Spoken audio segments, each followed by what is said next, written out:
Let's turn now to Hurricane Ida. Extensive search and rescue operations are underway along the Gulf Coast. The storm crashed into Louisiana as a Category 4 hurricane on Sunday. It was the second most powerful hurricane to strike the state, only behind Hurricane Katrina, which remarkably hit 16 years ago to the day. Well, tonight, more than 1 million are without power, including all of New Orleans. And as we come on the air, 2 deaths are confirmed, but Louisiana's governor says it will undoubtedly increase. We have got a team of correspondents all over the region, beginning with CBS's Maria Villarreal in Houma, Louisiana. Good evening, Maria. Hundreds of homes and businesses look just like this, completely destroyed in this area. This bowling alley where I'm standing right now has been here for more than 50 years. But now look at it. The roof is gone. The back wall is gone. There is nothing left inside. And yet this place has survived several hurricanes. The owner telling me though Ida was more powerful than anything she's ever seen before. And that's because she rode out Katrina right inside here. The terrifying sounds of Ida. Oh my God! Yo! The powerful storm ripped this building to shreds in Lockport, Louisiana, and lifted the entire roof off this building, slamming it into a power line. I think there's somebody in there. Heavy rains caused widespread flooding. Residents in Braithwaite were told to get out after the levee was breached. In DeSailment's Wendy Palmer tried to ride out the storm with her husband. You know, I really believe that if that roof wouldn't have come off, my house would be okay. You know, but I'll never say again. Rising floodwaters trapped motorists in their cars. This woman was pulled out just as it started filling up. It was the same story for homeowners trapped in their homes. The Louisiana State Police told some people it may be difficult to get them help quickly. The strength of Ida was so powerful, at one point it reversed the flow of the Mississippi River, freeing multiple barges and boats. This ferry was pushed upstream. Major concern is maybe hitting a levee somewhere. That would be the biggest issue right now. The president of Entergy said more than 2,000 miles of transmission lines are out of service across Louisiana. The entire city of New Orleans was left in the dark. By sunrise, Louisiana woke up to a state in shambles. The devastation stretched for miles. For many, the cleanup won't be easy. We've got trees that went through homes and disrupted our people. And it was real bad. It was just really bad. At the Houma Civic Center, which became a safe haven for evacuees, Joe Emard and his dog rode out the storm in his truck. The wind, it was ferocious. Joe's home was spared, but without running water or power in this area, it may be weeks before he can move back in. There are more storms that are going to come eventually. At what point do you decide, I can't live here anymore? Never. 2 years, a year, 2 years, this place is going to be back bigger and better than ever before. Before Hurricane Ida hit, the major concern was flooding. And just today, the Louisiana governor did confirm more than 200 rescues have been made in 3 parishes by National Guard troops so far. This is extreme meteorologist Reed Timmer live from Houma, Louisiana, as the inner eye wall of powerful Category 4 Hurricane Ida is about to move in. Winds are starting to gust to 90 miles an hour here, and they're only going to ramp up well above 150, maybe pushing 180 in gusts here. Dominator force bouncing up and down. Whoa, here's a big gust, side wind.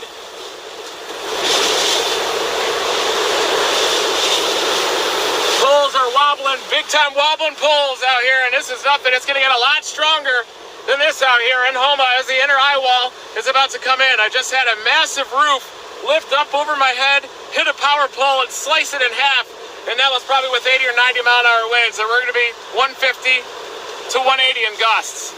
Sustained winds 140 to 150 here in Houma. And it's not going to be good here in this beautiful town. I hope everybody's hunkered down and staying safe because there is big time of winds coming in here. We've got a power pole already snapped, but all these roofs are going to be lifting off inside that eye wall. It's going to be mass chaos. Oh, that roof is coming. Holy shit.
if we didn't move it. Finally, the country's gone. Thank you, Ida.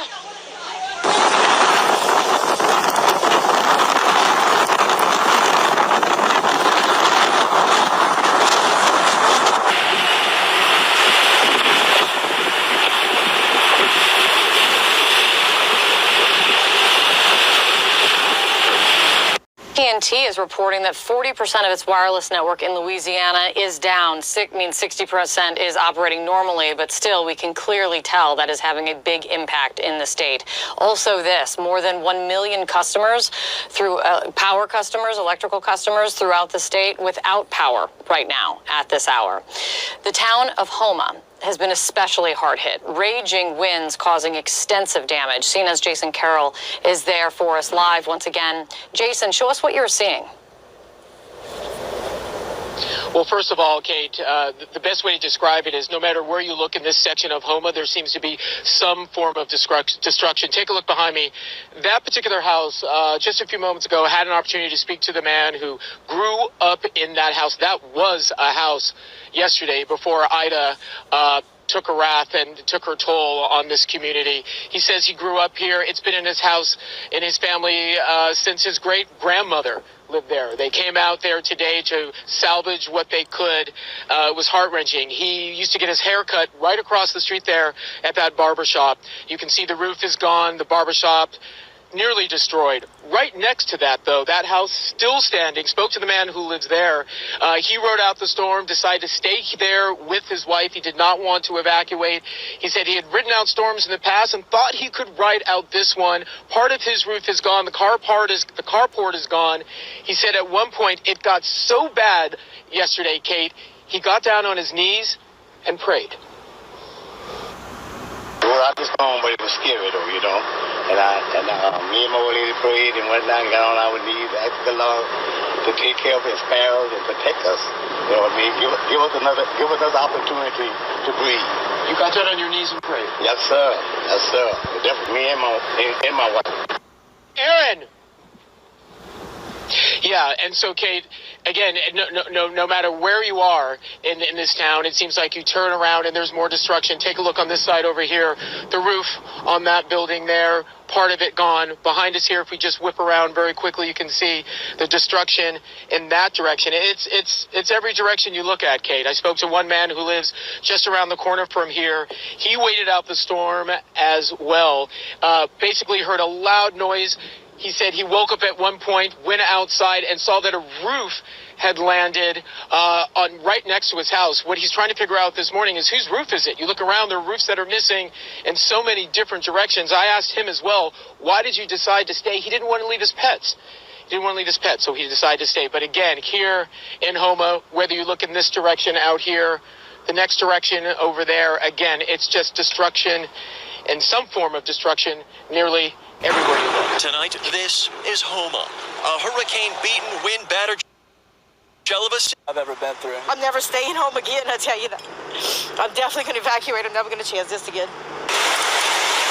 The storm pummeling the area with gusts topping 140 miles an hour, ripping off roofs in seconds, and leaving homes shredded. For Dale Crocker, a total loss. He's been today with his service dogs, salvaging whatever he could, recalling the moment Ida turned his home inside out. I can't hear, but I heard that. And nearby shelters, dozens tried to figure out what comes next. They're going to push me homeless. Me and my family. Seven people in the household. Jerome Wine and his dog Rocky rescued by police when storm surge started rushing into their home. The water was right here on me. They were lucky because help came. The city's police chief says his officers couldn't immediately respond to so many of the desperate calls because sending teams out would have put them in danger. Cruisers unable to compete with debris-covered roads. We had a lot of calls for rescues. What do you tell them? I can't save you if I can't save myself first. Ida leaving nothing untouched. Even a power plant specially built to withstand a Category 4 hurricane, no match for the storm, knocking out Houma's power. At Chabert Medical Center, a delicate but urgent race against time. When Ida tore off part of its roof, staff scrambled to protect ICU patients. And I could actually feel the building swaying. Today, ambulances stretched around the building, rushing one patient after another to clinics and hospitals that still had room. And tonight, despite the damage, there is some good news. The hospital telling me they were able to move every single patient that needed care. The focus now, making critical repairs here before another potential hurricane moves in. Homa. Look in any direction and you will see what Hurricane Ida did to this city of 32,000. The signs are everywhere. Just driving down the street, you'll be stopped in your tracks. This car dealership sign stretches across multiple lanes of South Hollywood Road. The Central Business District took a big hit. The 5-story Whitney National Bank building lost several windows. You can see right into the offices. Roofs were ripped off Main Street businesses, one after the other. The corrugated steel slamming into other storefronts. This is the kind of damage blue tarps just won't cover. Roofs and walls not just damaged, but gone. You can see into attics where things were stored for safekeeping, now a total loss. Some large commercial buildings were flattened by Hurricane Ida, left unrecognizable by the destructive winds. Homeowners who evacuated are starting to return, and this is the damage that matters most. These aren't businesses, but homes. People lived here and will rebuild here. This is the hard part. Picking up the pieces and starting over. This city is not about buildings, it's about people. They will put the home back in Homa. Covering the hurricane in Louisiana, I'm Brendan Keefe, 11 Alive News. Well, one of the hardest hit by Hurricane Ida is Homa. That's a city southwest of New Orleans. Residents there said this was our Katrina. Most homes and businesses there were damaged as howling winds ripped structures apart for hours. And CBS's Maria Villarreal is there tonight. Maria, good evening. Well, good evening, Nora. The wind and rain tore this place apart. I mean, that's the roof right over there. And if you can believe it, the owner says he is still going to live here. That's because as COVID numbers continue to surge here in Louisiana, there is a shelter here that people can go to, but they don't want to go because they are worried about being in a confined space with no air conditioning, no running water, and no working bathrooms. Hurricane Ida is long gone, leaving behind a trail of destruction and heartache in Homa. It sounded like a freight train was coming through, and everything just started flying. You know, the house started vibrating.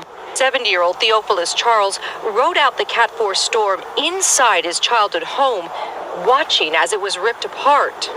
And that's the first time I ever got scared about being in that house. I was going to stay alive one way or the other. If I'd had to turn the sofa over on top of me, I was going to survive this. Trying to protect what little he has left, Charles watches his home from across the street during the day. You're still living in here? Yeah. But at night, he sleeps here. His roof is gone, the kitchen destroyed, and there's no running water. I got to stay here for now, just to make sure. Because I don't want nobody coming in here.